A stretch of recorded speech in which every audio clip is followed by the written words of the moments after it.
네, 청취자 여러분 안녕하십니까? 새로운 한 달을 시작하는 2020년 3월 2일 월요일입니다. 고칼의 10분 브리핑 한라일보부터 살펴봅니다. 머릿기사로 코로나19 추가 감염 차단을 위한 이 방역 당국의 노고 소개하고 있습니다. 어떻게 보면 좀 기사가 뒷북이 됐습니다만 오늘 새벽에 확진자 한 명이 새롭게 추가됐다는 소식 들어왔는데요. 이 종이신문 제작이 아무래도 좀 실시간 사건 사고를 반영하기 어려운 구조이다 보니 이렇게 좀 나타나는 현상인 것 같습니다. 이게 원래 일면 톱이 돼야 되는데 일간지들이 좀 지향해야 할 방향성에 대한 고민이 필요한 것 아닌가, 이런 생각입니다.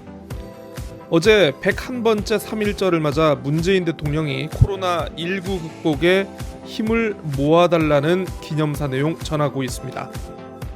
제주를 다녀간 중국인 관광객이 귀국 후에 코로나19 확진 판정을 받았다는 소식으로 지역사회가 코로나 전국으로 빠져든 지 정확히 한 달째 되는 날입니다.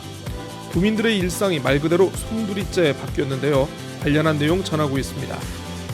요즘 돈이 있어도 구하기 어려운 물건 바로 마스크입니다. SNS에 마스크를 판매하겠다고 속여서 돈을 가로챈 혐의를 받고 있는 중국인이 경찰에 붙잡혔다는 소식입니다. 피해자들 모두 중국인이라고 하는군요. 이와 함께 마스크 6,000장을 구매해서 중국 현지로 반출하려던 중국인도 함께 조사 중이라는 소식입니다. 제주 신보로 넘어갑니다. 코로나19 극복을 위해 임대료 인하 운동 같은 상생 물결이 본격 시작됐다는 소식 전하고 있습니다. 제주도 역시 시장과 중앙 지하상가, 관광지 등의 사용료를 올해 말까지 감면하기로 했다고 하는군요. 사이드 기사입니다. 제주 지역 내 신천지 교인과 교육생이 모두 748명이라고 하는데요. 이 가운데 744명에 대한 전수조사가 완료됐습니다. 이 과정에서 51명이 코로나19 유사 증상을 보여서 검사를 진행했는데요. 다행히도 50명이 음성 판정을 받았고 1명은 지금 검사를 진행하고 있다는 소식입니다. 제주시갑 선거구에서 가장 먼저 예비후보 등록을 하는 등 의욕적인 선거 준비를 해왔던 더불어민주당 박희수 전 제주도의회 의장, 이분의 무소속 출마 가능성이 주목된다는 기사입니다. 선거구도 변화에 영향을 주지 않겠느냐는 전망인데요. 개인적으로는 좀 무소속 출마 가능성 낮지 않을까 이렇게 보고 있습니다. 다음 재민일보입니다. 톡기사는 경제위기 다루고 있습니다.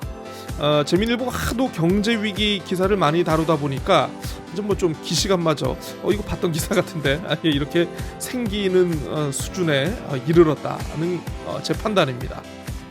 사이드 기사로 지난달 28일 끝난 대규모 개발 사업장에 대한 행정 사무조사 평가하고 있습니다. 개발 사업에 대한 위법이나 불법은 밝히지 못하고 시정과 공고뿐이다라는 그런 제목 뽑았는데요. 어찌 보면 권한이 제한된 행정 사무조사의 한계라는 것, 이것도 또 너무 명확할 수밖에 없죠. 싸울 수가 없었잖아요. 도의회 내부에서도 이게 그렇게 힘을 실어주지도 않았고 주요 증인들 특위 출석 요구를 걸핏하면 무시했고 말이죠. 분명 아쉬운 대목이 있겠습니다만 행정사무조사의 한계를 지적하고 싶다면 그런 부분을 잘 살려서 뭐가 문제였다, 어떻게 개선을 해야 한다, 이런 내용으로 기사를 접근하는 게 마땅하지 않은가 이렇게 보는데요. 기자가 그런 내용을 모르는 것도 아닌 것 같은데 재민일보가 어찌 보면 이게 행정사무조사 특위 활동을 무력화시키려 했던, 힘을 빼려고 했던 그런 과거 전력을 생각하면 이해 못할 바도 아닙니다. 네. 코로나19 여파로 가장 시급한 것 가운데 하나가 금융지원입니다. 정부가 능동적으로 재난기금을 활용하라는 지침을 내렸지만 제주도는 활용에 인색하다는 지적 담고 있습니다. 제주시 이도주공 2,3단지 아파트 재건축조합이 최근 정기총회를 열고 시공사인 한화건설, 현대산업개발 컨소시엄과의 계약을 해지하기로 했다고 하는데요. 소송전이 불가피할 전망이다라고 소개하고 있습니다. 마지막으로 제주일보입니다. 톡기사로 코로나19 극복을 위한 지역사회 노력 담고 있고요. 사이드 기사에는 국회의원 선거에 가려져 별로 주목받지 못하고 있는 도의원 재보궐선거 소식 다루고 있습니다. 정당마다 후보 선출에 속도를 내고 있지만 일부 지역은 인물난을 겪고 있다라고 소개하고 있습니다.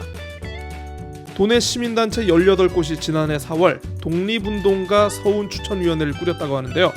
실제로 일제 강점기 때 독립운동에 참여했지만 후손이 없거나 또는 여러 가지 이유로 국가유공자로 인정받지 못하는 분들의 서훈을 대신 추천하는 역할을 하고 있다고 합니다. 지금까지 발굴한 17명의 제주 독립운동가의 명예회복을 위해 노력할 예정이라고 하는군요.